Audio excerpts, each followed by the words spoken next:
അസ്സലാമു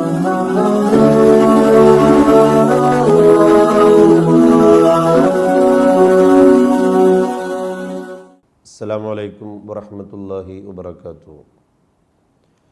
അൽഹംദുലില്ലാഹി റബ്ബിൽ ആലമീൻ വസ്സലാത്തു വസ്സലാമു അലാ അഷ്റഫിൽ മുർസലീൻ വഅലാ ആലിഹി വസ്വഹ്ബിഹി അജ്മഈൻ. അമ്മാ ബഅദ്. വിശുദ്ധ ഇസ്ലാമിൻ്റെ സമ്പൽ വ്യവസ്ഥയുടെ ഏറ്റവും ശ്രദ്ധേയമായ സക്കാത്ത് സംവിധാനത്തെക്കുറിച്ച് ഇന്നലെ നമ്മൾ ഓർമ്മപ്പെടുത്തുകയുണ്ടായി. വിശുദ്ധമായ ഖുർആൻ പറയുന്നത് കാണാം, ഖുദ് മിൻ അംവാലിഹിം സദഖ, അവരുടെ സ്വത്തിൽ നിന്ന് നിങ്ങൾ സദഖ നിർബന്ധ ബുദ്ധിയ പിടിച്ചെടുക്കണം, സക്കാത്ത് പിടിച്ചെടുക്കണം. എന്താണ് സക്കാത്തിൻ്റെ പ്രത്യേകത? തുതഹിറുഹും വതുസക്കീഹിം ബിഹാ, ആ സക്കാത്ത് കൊണ്ട് അവരെ അള്ളാഹു പരിശുദ്ധമാക്കുകയും സംസ്കരിച്ചെടുക്കുകയും ചെയ്യുന്നു. വസല്ലി അലൈഹിം, അങ്ങനെയുള്ള ആളുകൾക്ക് നബിയെ അവരുടെ പേരിൽ അങ്ങ് മയ്യിത്ത് നിസ്കരിക്കുകയും വേണം. ഇന്ന സ്വലാത്തക സക്കനുല്ലഹും, അങ്ങയുടെ നിസ്കാരം അവർക്ക് വല്ലാത്തൊരു സമാധാനമാണ്. വല്ലാഹു സമീഉൻ അലീം, അല്ലാഹു തആല എല്ലാം കാണുന്നവനും എല്ലാം കേൾക്കുന്നവനുമാണ്. അപ്പം നിർബന്ധ ബുദ്ധിയ സമ്പത്തിൽ നിന്ന് സക്കാത്ത് പിടിച്ചെടുക്കണം എന്നതാണ് വിശുദ്ധമായ ഖുർആൻ നമ്മോട് ആജ്ഞാപിക്കുന്നത്. ബഹുമാനപ്പെട്ട ഇബ്നു അബ്ബാസ് റളിയല്ലാഹു അൻഹു ഉദ്ധരിക്കുന്ന മറ്റൊരു ഹദീസിൽ കാണാം, ഖാല ഫറള റസൂലുള്ളാഹി സ്വല്ലല്ലാഹു അലൈഹി വസല്ലം, നബി സല്ലല്ലാഹു അലൈഹി വസല്ലമ തങ്ങൾ നിർബന്ധമാക്കി സക്കാത്തുൽ ഫിത്ർ, ശരീരത്തിൻ്റെ സക്കാത്തിനെ, ഫിത്ർ സക്കാത്തിനെ. വിശുദ്ധമായ റമളാൻ അസ്തമയം കഴിഞ്ഞ് ശവ്വാലിൻ്റെ പൊന്നമ്പിളി മാനത്തുദിക്കുക, ഈ രണ്ട് സമയങ്ങളുടെ സംഗമത്തിൽ നിർബന്ധമാകുന്ന പിന്നെ സക്കാത്തുൽ ഫിത്ർ, അത് നിർബന്ധമാക്കിയത് എന്തിനാ? തുഹുറത്തൽ ലിസ്സായിമി, നോമ്പുകാരനെ ഒന്നുകൂടെ ശുദ്ധീകരിക്കാനാണ്, നോമ്പിൽ വരുന്ന പോരായ്മകളെ പരിഹരിക്കാനാണ് ഫിത്ർ സക്കാത്ത് നിയമമാക്കി കൊണ്ടുവന്നത് എന്നർത്ഥം. നോമ്പുകാരനെ ശുദ്ധീകരിക്കാനാണ്. എന്തിൽ നിന്ന്? മിനൽ ലഗ്വി വറഫതി, തിന്മകളിൽ നിന്ന്. അതേപോലെ വതുഅമത്തൽ ലിൽ മസാക്കീൻ, അഗതികൾക്ക് ഒരു ഭക്ഷണമാർഗവുമായിക്കൊണ്ടാണ്, ഭക്ഷണത്തിനുള്ള ഒരു മാർഗവുമായിക്കൊണ്ടാണ്. മൻ നദ്ദാഹ ഖബല സ്വലാത്തി ഫഹിയ സക്കാത്തും മഖ്ബൂല, അതുകൊണ്ട് തന്നെ പെരുന്നാൾ നിസ്കാരത്തിന് പള്ളിയിലേക്ക് പുറപ്പെടുന്നതിന് മുമ്പ് ഒരാൾ അതിനെ വീട്ടിയാൽ അത് അല്ലാഹു സ്വീകരിക്കും. അതേസമയത്ത് വമൻ നദ്ദാഹ ബഅദ സ്വലാത്തി ഫഹിയ സദഖത്തും മിനസ് സദഖാത്ത്, പെരുന്നാൾ നിസ്കാരത്തിലേക്ക് പുറപ്പെടുന്നതിൻ്റെ മുമ്പാണ് ഫിത്ർ സക്കാത്തിൻ്റെ അരി നൽകേണ്ടത്. അത് കഴിഞ്ഞ് നൽകുന്നത് സുന്നത്തായ സദഖകളുടെ കൂട്ടത്തിലും പെടും. ഏതായാലും സക്കാത്തുൽ ഫിത്ർ അടക്കമുള്ള എല്ലാ കാര്യങ്ങളും ഇസ്ലാം വളരെ കൃത്യമായി കൊണ്ട് നമ്മെ പഠിപ്പിക്കുന്നതായി കാണാൻ കഴിയുന്നതാണ്. വിശുദ്ധ ഇസ്ലാം മുന്നോട്ട് വെക്കുന്നത് രണ്ട് തരം സക്കാത്തുകളെയാണ്. ഒന്ന് സമ്പത്തിൻ്റെ സക്കാത്ത്, മറ്റൊന്ന് ശരീരത്തിൻ്റെ സക്കാത്ത്. മുസ്ലിമീങ്ങളെ ലോകത്ത് അല്ലാഹു തആല എണ്ണിക്കണക്കാക്കാൻ പറ്റാത്ത എണ്ണമറ്റ അനുഗ്രഹങ്ങൾ ഓരോ മനുഷ്യനും ചെയ്തു തന്നിട്ടുണ്ട്, സംവിധാനിച്ച് വെച്ചിട്ടുണ്ട്. എത്രയോ അനുഗ്രഹങ്ങൾ, നമുക്കാർക്കും അത് എണ്ണിക്കണക്കാക്കാൻ പറ്റില്ല. ഒരുപാട് സമ്പത്ത് അല്ലാഹു തആല ഭൂമിയിലേക്ക് ഇറക്കിയിട്ടുണ്ട്. ഇസ്ലാം എന്നത് എല്ലാ വിഷയങ്ങളിലും എളുപ്പത്തെയാണ് ഇസ്ലാം മുന്നോട്ട് വെക്കുന്നത്. പ്രയാസരഹിതമായ ജീവിത രീതി, ഒരിക്കലും പ്രയാസപ്പെടുത്തൽ ഇസ്ലാമിൻ്റെ അജണ്ടയല്ല. ഇന്ന ഹാദദ്ദീന ഉസ്റുൻ യുസ്റുൻ ലാ ഉസ്റുൻ, ഈ മതം അത് എല്ലാത്തിലും എളുപ്പത്തെ കൽപ്പിക്കുന്നതാണ്. ഒരിക്കലും മതം ഒരാളെയും പ്രയാസപ്പെടുത്തുന്നില്ല. സക്കാത്തിൻ്റെ വിഷയത്തിലും നമുക്കത് കൃത്യമായി ബോധ്യപ്പെടും. ലോകത്തെത്രയോ കോടിക്കണക്കിന് സ്വത്തുക്കളുണ്ടായിട്ടും അല്ലാഹു തആല സക്കാത്ത് നിർബന്ധമാക്കിയത് കേവലം 8 വിഭാഗം സക്കാത്ത് സമ്പത്തിൽ മാത്രമാണ്. ഒന്നാമത്തേത് ജിൻസുൽ അസ്മാനിൽപ്പെട്ട സ്വർണം, വെള്ളി, കറൻസി എന്നീ 3 എണ്ണത്തിൽ. സ്വർണം, വെള്ളി, കറൻസി എന്ന 3 എണ്ണത്തിൽ. അതേപോലെ തന്നെ വിഭവത്തിൽപ്പെട്ട നാട്ടിലെ സാധാരണ ഭക്ഷ്യസാധനങ്ങൾ. നമ്മുടെ നാട്ടിലെ നെല്ല് പുറം സ്റ്റേറ്റിലേക്കോ പുറം നാടുകളിലേക്കോ ചെല്ലുമ്പോൾ അത് ഗോതമ്പായി മാറുന്നു. ബാർലി മുഖ്യാഹാരമായി കാണുന്ന നാടുകളുണ്ട്. ഇങ്ങനെ ഏതു നാട്ടിൽ ഏത് മുഖ്യാഹാരമാണോ ഉപയോഗിക്കുന്നതെങ്കിൽ അവിടെ അതിൽ നിന്നും സക്കാത്ത് കൊടുക്കേണ്ടതുണ്ട്. പിന്നീട് പഴവർഗ്ഗത്തിൽ നിന്ന് 2 എണ്ണത്തിന് മാത്രമേ സക്കാത്ത് കൊടുക്കാൻ ഇസ്ലാം കൽപ്പിക്കുന്നുള്ളൂ. ഈത്തപ്പഴവും അതേപോലെ തന്നെ മുന്തിരിയും, ഉണക്കമുന്തിരിയും. പിന്നീട് ഉറൂലുത്തിജാറ, കച്ചവടച്ചരക്കുകൾ ഇങ്ങനെ തുടങ്ങി. പിന്നീട് ആട്, മാട്, ഒട്ടകം ഇങ്ങനെ തുടങ്ങിയ അള്ളാഹു നൽകിയ കോടാനുകോടി അനുഗ്രഹങ്ങളിൽ നിന്ന് സക്കാത്ത് നിർബന്ധമാക്കിയത് വെറും 8 എണ്ണത്തിൽ മാത്രമാണ്. നമ്മുടെ നാടുകളിൽ സുലഭമായി കാണുന്ന പലതിനും സക്കാത്തില്ല. തേങ്ങക്ക് തേങ്ങ എന്ന രീതിയിൽ സക്കാത്തില്ല, അടക്കക്ക് അടക്ക എന്ന രീതിയിൽ സക്കാത്തില്ല, ഇങ്ങനെ തുടങ്ങി മാങ്ങക്ക് മാങ്ങ എന്ന രീതിയിൽ സക്കാത്തില്ല. തണ്ണിമത്തനടക്കമുള്ള സുലഭമായി ലഭിക്കുന്ന സമ്പത്ത്, ആ സമ്പത്തിനൊന്നും അവകളാണെന്ന രീതിയിൽ സക്കാത്തില്ല. അവകളിൽ നിന്ന് കിട്ടുന്ന പണം നിൻ്റെ അക്കൗണ്ടിൽ നീ നിക്ഷേപിച്ച് 1 വർഷം തികഞ്ഞാൽ ആ പണത്തിന് സക്കാത്തുണ്ട്. അത് ഈ വിഭവങ്ങളുടെ സക്കാത്തല്ല, അത് കറൻസിയുടെ സക്കാത്താണ്. ഇത്രയും ശാസ്ത്രീയമായി കൊണ്ടാണ് സക്കാത്ത് ഇസ്ലാം നിർബന്ധമാക്കിയത്. ഈ 8 എണ്ണത്തിൽ മാത്രമേ സക്കാത്ത് നിർബന്ധമുള്ളൂ. അത് തന്നെ ഈ 8 എണ്ണത്തിൽ നിന്ന് ഏതെങ്കിലും ഒന്ന് തൻ്റെ അധീനതയിലേക്ക് എത്തുമ്പോഴേക്കും അതിൽ നിന്ന് സക്കാത്ത് കൊടുക്കണം എന്നും പറയുന്നില്ല. അതിൽ പലതും നിസാബെത്തേണ്ടതും അതേപോലെ തന്നെ ഹവലാനുൽ ഹൗലുണ്ടാവേണ്ടതുമാണ്, വർഷം തികയേണ്ടതുമാണ്. സ്വർണം 20 മിസ്കാൽ ആണ് സ്വർണത്തിൻ്റെ നിസാബ് എന്ന് വെച്ചാൽ 85 ഗ്രാം 1.5 പവൻ ഉണ്ടാവണം. അതാണ് സ്വർണത്തിൻ്റെ സക്കാത്തിൻ്റെ കണക്ക്. 1.5 പവൻ ഒരാളുടെ ഒരാളുടെ കൈവശം ഉണ്ടായാൽ പോരാ, അതൊരു വർഷം അയാളുടെ അധീനതയിൽ ഉണ്ടാവുകയും വേണം. ഒരേ സ്വർണം തന്നെ. ഇന്ന് റമദാൻ 28-ന് നാം സൂക്ഷിക്കുന്ന, നമ്മുടെ വരുമാന മാർഗമായി സൂക്ഷിക്കുന്ന സ്വർണം 1.5 പവനിന് മുകളിലുള്ള സ്വർണം അടുത്ത റമദാൻ 28 വരുമ്പോൾ ഇന്ന് ഞാൻ നിക്ഷേപിച്ച അതേ സ്വർണം എൻ്റെ പക്കലുണ്ടെങ്കിൽ ആ സ്വർണത്തിനാണ് എനിക്ക് സക്കാത്ത് കൊടുക്കൽ നിർബന്ധമുള്ളൂ. വെള്ളി 200 ദിർഹമാണ് അതിൻ്റെ നിസാബ് കണക്ക്, സക്കാത്ത് നിർബന്ധമാവേണ്ട കണക്കളവ്. അതിൻ്റെയും 2.5%.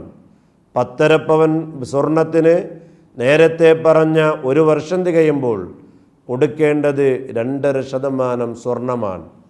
വെള്ളി 595 ഗ്രാം അഥവാ 200 ദിർഹം എന്ന് പറഞ്ഞാൽ 595 ഗ്രാം 1 വർഷം ഒരാളുടെ അധീനതയിലുണ്ടാകുമ്പോൾ അയാൾ നൽകേണ്ടത് 2.5%.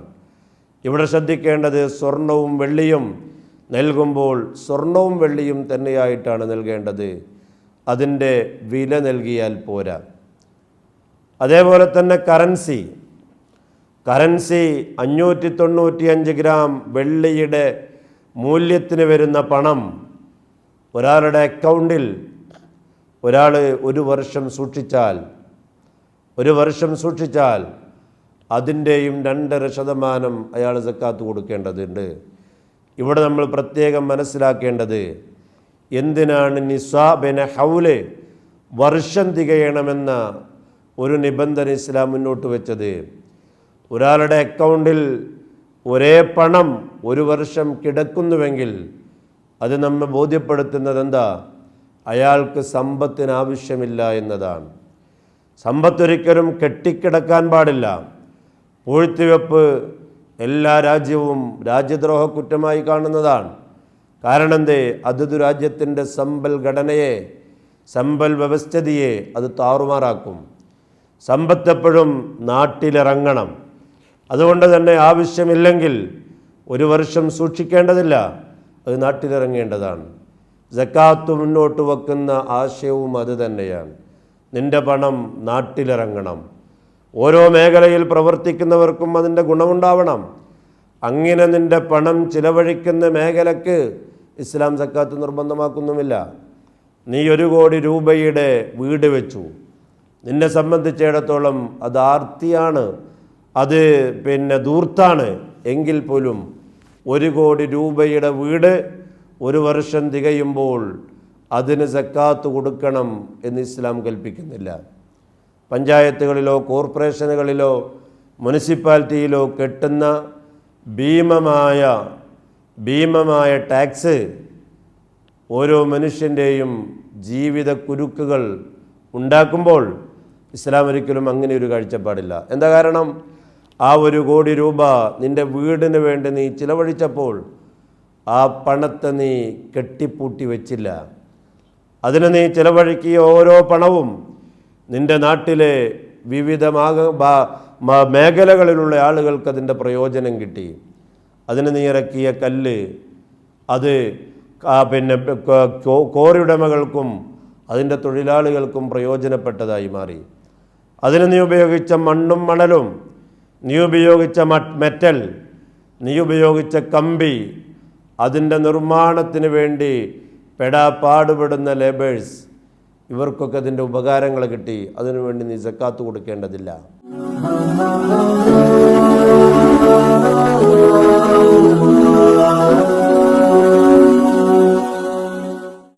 ഇസ്ലാം ഒരിക്കലും പിടിച്ചു പറിക്കുന്നില്ല. അനധികൃതമായി ഒരാളുടെ അക്കൗണ്ടിൽ ഒരു കാരണവശാലും പണം വെറുതെ കെട്ടിക്കിടക്കാൻ പാടില്ല. പൂഴ്ത്തിവെപ്പ് ഇസ്ലാം അംഗീകരിക്കുന്നില്ല. ഇത്രയും സുതാര്യമായ കാഴ്ചപ്പാടാണ് സക്കാത്തിൻ്റെ വിഷയത്തിൽ ഇസ്ലാം മുന്നോട്ട് വെക്കുന്നത്. പിന്നൊന്ന് കച്ചവടത്തിൻ്റെ സക്കാത്താണ്. കച്ചവടത്തിൻ്റെ സക്കാത്ത് നമുക്കറിയാവുന്നതുപോലെ അയാൾ അവിടെ നിസ്വാബ് സക്കാത്തിൻ്റെ സമയമാകുന്നത് ഗ്രിഗോറിയൻ കലണ്ടർ അനുസരിച്ചുള്ള ഡേറ്റും തീയതിയും കണക്കാക്കിയിട്ടല്ല, പിന്നെയോ ഹിജ്റ കലണ്ടർ പ്രകാരമാണ്. ഇന്ന് നമ്മൾ കച്ചവടം തുടങ്ങുന്നുവെങ്കിൽ ഇന്നത്തെ ഇംഗ്ലീഷ് ഡേറ്റ് അല്ല നമ്മൾ കൂട്ടേണ്ടത്, പിന്നെയോ അറബി പ്രകാരമുള്ള ഡേറ്റാണ്. കാരണം എന്തേ? ഗ്രിഗോറിയൻ കലണ്ടർ അനുസരിച്ച് ഹിജ്റ കലണ്ടർ ദിവസങ്ങൾ കുറവാണ്. അപ്പോൾ ഒരു വർഷം തികയുമ്പോഴോ വർഷങ്ങൾ തികയുമ്പോഴോ കണക്കിൽ വ്യത്യാസം വരും. അങ്ങനെ ഞാൻ റമദാൻ 28-ന് തുടങ്ങിയ എൻ്റെ കച്ചവടം, അന്നെനിക്ക് 595 ഗ്രാം വെള്ളിയുടെ സാധനം എൻ്റെ കടയിലില്ലെങ്കിലും അടുത്ത റമദാൻ 28 വരുമ്പോൾ എൻ്റെ കച്ചവട സ്ഥാപനത്തിലെ സ്റ്റോക്കെടുപ്പ് നടത്തി 595 ഗ്രാം വിലയുടെ വെള്ളിയുടെ വില എൻ്റെ കടയിലുണ്ടെങ്കിൽ അതിൻ്റെ 2.5% ഞാൻ സക്കാത്ത് കൊടുക്കണം. ഇങ്ങനെയാണ്. പിന്നെ ആട്, മാട്, ഒട്ടകം, അതേപോലെ തന്നെ മുന്തിരി, അതേപോലെ തന്നെ ഈന്തപ്പഴം, ധാന്യങ്ങൾ, ഭക്ഷ്യവസ്തുക്കൾ, ഇതൊക്കെ നമ്മുടെ നാടുകളില്ലാത്തത് കൊണ്ട്, അത് സുലഭമായി ലഭിക്കാത്തത് കൊണ്ട് അതിനെക്കുറിച്ച് കൂടുതലായി ചർച്ച വേണം എന്ന് തോന്നുന്നില്ല. ഏതായാലും ഇസ്ലാം മുന്നോട്ട് വെക്കുന്ന ഏറ്റവും നല്ല ആശയമായ സക്കാത്ത് പ്രാക്ടിക്കലി അതെങ്ങനെ നടപ്പാക്കാൻ പറ്റും എന്നതിനെക്കുറിച്ചുകൂടെ ചിന്തിച്ചിട്ടാണ് ഇന്ന് നമ്മൾ പ്രത്യേകമായി ഈ വിഷയത്തിൽ മനസ്സിലാക്കേണ്ടതാണ്. അതുപോലെ തന്നെയാണ് ഫിത്ർ സക്കാത്തും. വിശുദ്ധമായ റമദാനിൻ്റെ ഷവ്വാലിൻ്റെ പൊന്നമ്പിളി അത് മാനത്തുദിക്കുന്നതോടുകൂടെ, ഷവ്വാൽ പിറവി കാണുന്നതോടുകൂടെ ഓരോ മുസ്ലിമും കൊടുത്തു വീട്ടേണ്ടതാണ് ഫിത്ർ സക്കാത്ത്. കൊടുക്കേണ്ടത് 4 മുദ് അരിയാണ്. 4 മുദ് എന്ന് പറഞ്ഞാൽ ഒരു സാ, അത് ബഗ്ദാദി കണക്കാണ്. ഒരു സാ എന്ന് പറഞ്ഞാൽ അതിൻ്റെ അളവ് 3200 ലിറ്റർ അരിയാണ്. തൂക്കം കൃത്യമായി നമുക്ക് നിജപ്പെടുത്താൻ കഴിയില്ല. കാരണം പഴയകാലത്ത് പ്രചാരത്തിലുണ്ടായതെല്ലാം അളവായിരുന്നു. അടുത്ത കാലത്ത് വരെ ഇന്ത്യ രാജ്യത്വം നമ്മൾ അരിയും നെല്ലും എല്ലാം അളന്നായിരുന്നു കണക്കാക്കിയിരുന്നത്. തൂക്കം കണക്കാക്കപ്പെടാൻ കഴിയാതിരിക്കുന്നതിൻ്റെ മറ്റൊരു പരിമിതി പല അരിക്കും പല ഘനമാണ്. അതുകൊണ്ട് തന്നെ അത് കൃത്യമായി തൂക്കിയെടുക്കാൻ കഴിയില്ല. 2600, 2800, 3 ഇങ്ങനെ തുടങ്ങി അരിയുടെ ബ്രാൻഡ് വ്യത്യാസത്തിനനുസരിച്ച് അതിൻ്റെ ഘനവ്യത്യാസവും വരുന്നു. ഏതായാലും 3200 ലിറ്റർ അരി ഓരോ മുസ്ലിമും കൊടുക്കണം. 4 മുദ്. ഇന്ന് മുദ് അളവ് പാത്രം വിപണിയിൽ ലഭ്യമാണ്. കൃത്യമായ കണക്ക് കിട്ടാനും സൂക്ഷ്മത പാലിക്കാനും നമുക്ക് ആ പാത്രം ഉപയോഗപ്പെടുത്തി ഒരാൾക്ക് 4 മുദ് അരി വീതം നമ്മൾ ഈ വിശുദ്ധമായ റമദാൻ അവസാനിക്കുന്നതോടുകൂടെ നിർബന്ധമായും കൊടുക്കേണ്ടതുണ്ട്. ഫുഖഹാ അതിന് വേറെ ഒരു സൊല്യൂഷനും കൂടെ പറയുന്നുണ്ട്. അഥവാ ഒരു മുഅ്തദലായ കൈ എന്ന് വെച്ചാൽ ഒരു ചെറിയ കൈയല്ല, അത്യാവശ്യം വലിയ കൈ. ആ കൈ നിറയെ ഒട്ടും കുറയാതെ അവൻ്റെ കൈപ്പടയിൽ ഒതുങ്ങുന്ന അരി, നിറച്ചെടുക്കുന്ന അരി, ഇങ്ങനെ 4 അതാണ് 4 മുദ്. അങ്ങനെയും പറയുന്നുണ്ട്. നമുക്കതെല്ലാം പരിഹരിക്കപ്പെടാൻ ഇന്ന് മുദ്ദിൻ്റെ അളവ് പാത്രം വിപണിയിൽ ലഭ്യമാണ്. ആരൊക്കെയാണിത് കൊടുക്കേണ്ടത്? നമ്മുടെ നാടിനെ സംബന്ധിച്ചിടത്തോളം ഇത് നിർബന്ധമാവാത്ത ആരുമുണ്ടാവില്ല. അതോടൊപ്പം തന്നെ അതിൽ വാങ്ങാൻ അവകാശികളായവരുമുണ്ട്. ഇവിടെ നമ്മൾ പ്രത്യേകം ശ്രദ്ധിക്കേണ്ടത്, ശവ്വാൽ മാസപ്പിറവി കണ്ടതിനു ശേഷം ജനിക്കുന്ന കുട്ടിക്ക് ഫിത്റിൻ്റെ സക്കാത്ത് കൊടുക്കേണ്ടതില്ല. അതുപോലെ തന്നെ ശവ്വാൽ മാസപ്പിറ കാണുന്നതിൻ്റെ മുമ്പ് മരണപ്പെട്ടുപോയ ആൾക്കും ഫിത്ർ സക്കാത്തിൻ്റെ അരി കൊടുക്കേണ്ടതില്ല. അതേസമയത്ത് ശവ്വാൽ മാസപ്പിറ കണ്ട ഉടനെ മരണപ്പെട്ടവരും കൊടുക്കണം. ശവ്വാലിൻ്റെ മാസപ്പിറ കാണുന്നതിൻ്റെ തൊട്ടു മുമ്പ് ജനിച്ച കുട്ടിക്കും ഫിത്റിൻ്റെ സക്കാത്തിൻ്റെ അരി കൊടുക്കണം. ഫിത്ർ സക്കാത്തിൻ്റെ അരി കൊടുക്കണം. അത് കൊടുക്കേണ്ടത് റമദാനിൻ്റെ സൂര്യാസ്തമയം മുതൽ പെരുന്നാൾ നിസ്കാരത്തിന് വേണ്ടി പോകുന്നതിൻ്റെ മുമ്പുള്ള സമയമാണ്. പെരുന്നാൾ നിസ്കാരം കഴിഞ്ഞ് അത് പിന്നീടും ബന്ധിപ്പിക്കൽ അത് കറാഹത്താണ്. പെരുന്നാളിൻ്റെ പകലിനെ വിട്ട് ബന്ധിപ്പിക്കൽ ഹറാമുമാണ്. ഹറാമാണെങ്കിലും ഒരാൾ കൊടുത്തു വീട്ടിയിട്ടില്ലെങ്കിൽ അത് ഖളാ വീട്ടൽ നിർബന്ധവുമാണ്. മറ്റൊരു കാര്യം, പെരുന്നാൾ നിസ്കാരത്തെ തൊട്ട് ബന്ധിപ്പിക്കൽ കറാഹത്താണെന്ന് പറയുന്നിടത്ത് ഫുഖഹാവ് പറയുന്നത് കാണാം, ഒരാൾ തൻ്റെ കുടുംബങ്ങളിലെ പാവങ്ങളെ പ്രതീക്ഷിച്ചുകൊണ്ട് അവൻ്റെ ഫിത്ർ സക്കാത്തിൻ്റെ അരി എടുത്തു വെച്ചു. പെരുന്നാൾ നിസ്കാരം കഴിയുന്നതിന് മുമ്പ് അവരെത്തിയില്ല എങ്കിൽ അയാൾക്ക് വേണമെങ്കിൽ സൂര്യാസ്തമയത്തിൻ്റെ മുമ്പ് കൊടുക്കാൻ പറ്റിയ രീതിയിൽ അയാൾക്കത് എടുത്തു വെക്കാം. അങ്ങനെ എടുത്തു വെക്കൽ പ്രത്യേകമായ സുന്നത്തുമുണ്ട്. കാരണം എന്തേ, സ്വന്തം രക്തത്തിൽ പിറന്ന പാവങ്ങളെയാണ് ആദ്യം നാം സംരക്ഷിക്കേണ്ടത്. അതുകൊണ്ടാണ് അങ്ങനെയൊരു നിയമസംഹിത കൊണ്ടുവന്നത്. അതാണ് ഫിത്ർ സക്കാത്തുമായി നാം കൃത്യമായി മനസ്സിലാക്കേണ്ട മസല. ഇസ്ലാം സക്കാത്ത് കൊടുക്കേണ്ടത്, ഫിത്ർ സക്കാത്ത് കൊടുക്കേണ്ടത് ഞാൻ ഏത് നാട്ടിലാണോ ഉള്ളത് അവിടെയാണ് ഫിത്ർ സക്കാത്ത് കൊടുക്കേണ്ടത്. വ്യവസായ സ്ഥാപനത്തിൻ്റെ സാമ്പത്തിക സക്കാത്ത് കൊടുക്കേണ്ടത് അയാളുടെ വ്യവസായ സ്ഥാപനം നിലനിൽക്കുന്ന അതേ സ്ഥലത്താണ്. അവിടെയുള്ള പാവങ്ങൾക്കാണ് പാവങ്ങളാണ് അതിൻ്റെ അവകാശികൾ. എന്നതുപോലെ ശവ്വാലിൻ്റെ മാസപ്പിറ റമദാൻ അസ്തമയ സമയത്ത് ഞാൻ എവിടെയാണ് ഉള്ളത് അവിടെയാണ് ഞാൻ എൻ്റെ സക്കാത്ത് കൊടുക്കേണ്ടത്. എൻ്റെ നാട്ടിലോ അല്ലെങ്കിൽ എൻ്റെ നാട്ടുകാർക്കോ അല്ല. ഞാൻ വിദേശത്താണെങ്കിൽ ഞാൻ അവിടെയാണ് കൊടുക്കേണ്ടത്. ഓരോ മുസ്ലിമും അങ്ങനെയാണ്. അവൻ നിലവിൽ ഏത് സ്ഥലത്താണോ ഉള്ളത് അവിടെയാണ് അവൻ്റെ ഫിത്ർ സക്കാത്തിൻ്റെ അരി കൊടുക്കേണ്ടത്. ഗൾഫിലുള്ളവൻ ഗൾഫിൽ കൊടുക്കണം, ആ നാട്ടിൽ തന്നെ കൊടുക്കണം. ആ നാട്ടിൽ അവകാശികളില്ലാതിരിക്കുമ്പോഴാണ് അടുത്ത നാട്ടിലേക്ക് അതിനെ നീക്കം ചെയ്യാൻ പാടുള്ളൂ. അല്ലാത്ത രീതിയിൽ അതിനെ നീക്കം ചെയ്താൽ അവൻ്റെ സക്കാത്ത് സാധുവാവുകയില്ല. ഇങ്ങനെ ഇസ്ലാം മുന്നോട്ട് വെക്കുന്ന 8 വിഭാഗം ആളുകൾക്കാണ് സക്കാത്ത് കൊടുക്കേണ്ടത്. അതിൽ 5 വിഭാഗം ആളുകൾ മാത്രമേ ഇന്ന് നമ്മുടെ നാടുകളിലുള്ളൂ. സക്കാത്ത് കമ്മിറ്റിയെ ഏൽപ്പിക്കുന്ന, നമ്മുടെ സക്കാത്തിനെ അസാധുവാക്കുന്ന ഒരു മാർഗം ഒരിക്കലും ഒരു മുസ്ലിം സ്വീകരിക്കരുത്. അങ്ങനെ ഇസ്ലാം മുന്നോട്ട് വെക്കുന്നുമില്ല. അതേസമയത്ത് ഒരു വക്കീലിനെ ഏൽപ്പിക്കാം. കമ്മിറ്റിയെ വക്കാലത്താക്കുന്ന ഒരു മസലയും ഒരു ഫുഖഹാവും ഒരു ഫിഖഹിൻ്റെ കിതാബുകളിലും പറയുന്നില്ല. ഒരാളെ നമ്മുടെ റിസ്കിൽ നമുക്ക് വക്കാലത്താക്കാം. വേണമെങ്കിൽ നാട്ടിലെ പാവങ്ങളെ കണ്ടെത്താൻ ഒരാളെ നമുക്ക് നിയമിക്കാം. അയാൾ കണ്ടെത്തിയിട്ട് വേണമെങ്കിൽ പല ആളുകൾക്കും കൂടെ ഒരാൾ നാട്ടിലെ പാവങ്ങളെ കണ്ടെത്തിയിട്ട് ഒരു ദാരിദ്ര്യ നിർമ്മാർജ്ജന സഭയുണ്ടാക്കാനും നമുക്ക് അതിനാൽ കഴിയുന്നതാണ്. പക്ഷേ സക്കാത്ത് കമ്മിറ്റി ഒരു കാരണവശാലും ബിദ്അകളുടെ അത്തരത്തിലുള്ള കുതന്ത്രങ്ങളിൽ നാം ആരും വീണുപോകാൻ പാടില്ല.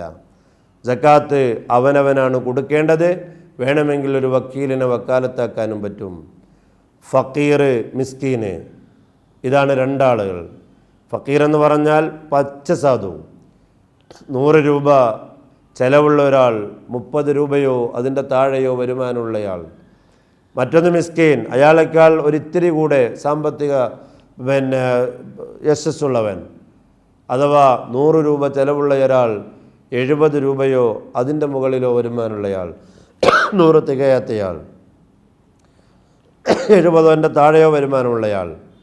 പിന്നെന്താണ് പൊതുഇസ്ലാമി, അതേപോലെ തന്നെ കടം കൊണ്ട് വലഞ്ഞവൻ, ഹലാലായ വിഷയത്തിന് വേണ്ടി കടം വാങ്ങിച്ച് ബുദ്ധിമുട്ടിയവൻ, സക്കാത്ത് കൊടുക്കുന്ന നാട്ടിലൂടെ യാത്ര ചെയ്തു പോകുന്ന യാത്രക്കാരൻ. ഇങ്ങനെ തുടങ്ങിയ 5 വിഭാഗം ആളുകൾക്കാണ് സക്കാത്ത് കൊടുക്കേണ്ടത്. സക്കാത്ത് നാം കൊടുക്കുമ്പോൾ ഏറ്റവും നല്ലത് ഈ 5 വിഭാഗത്തിൽപ്പെട്ട എല്ലാവരും നമ്മുടെ നാടുകളിലുണ്ടെങ്കിൽ അവരിൽ ഓരോരുത്തർക്കും എത്തുന്ന രീതിയിലാണ് നമ്മുടെ സക്കാത്ത് നമ്മൾ വിതരണം ചെയ്യാൻ പറ്റിയ ഏറ്റവും നല്ല മാർഗം. ഇനി 5ൽപ്പെട്ട എല്ലാവരുമില്ലെങ്കിൽ ഏതെങ്കിലും ഒരു വിഭാഗത്തിൽപ്പെട്ട 3 ആളുകളെയെങ്കിലും കവർ ചെയ്യുന്ന രീതിയിൽ നമ്മുടെ സക്കാത്തിൻ്റെ അരിയുടെ സക്കാത്തായാലും ശരീരത്തിൻ്റെ സക്കാത്താകുന്ന അരിയായാലും സമ്പത്തിൻ്റെ സക്കാത്തായാലും വിതരണം ചെയ്യേണ്ടത് അങ്ങനെയാണ്. ഇനി അതുമില്ലെങ്കിൽ ഫുഖഹാവ് പറയുന്നു ഒരാൾക്ക് മാത്രമാണ് നമ്മൾ കൊടുക്കുന്നതെങ്കിലും നമ്മുടെ സക്കാത്ത് വിടുന്നതാണ്. ഇങ്ങനെ അതിൻ്റെ നിബന്ധനകൾ മേളിച്ചതായിരിക്കണം സക്കാത്ത് വിതരണത്തിന് നാം സ്വീകരിക്കേണ്ട മാർഗം. വിശുദ്ധമായ റമളാൻ അവസാനിക്കുന്നതോടുകൂടെ, ഒരുപക്ഷെ ഇന്ന് റമളാനിലെ ഏറ്റവും അവസാനത്തെ രാവായിരിക്കാം, ഇന്ന് പിറ കണ്ടാൽ നാളെ ഈദുൽ ഫിത്തർ മുസ്ലിം ലോകം ആഘോഷിക്കാൻ പോവുകയാണ്. അല്ലാഹു സുബ്ഹാനഹു വ തആല നല്ല രീതിയിൽ ആഘോഷങ്ങളെ കൊണ്ടാടാൻ എല്ലാവർക്കും അല്ലാഹു തൗഫീഖ് ചെയ്യുമാറാവട്ടെ. വാഖിറു ദഅവാനാ അൽഹംദുലില്ലാഹി റബ്ബിൽ ആലമീൻ. അസ്സലാമു അലൈക്കും വറഹ്മത്തുള്ളാഹി.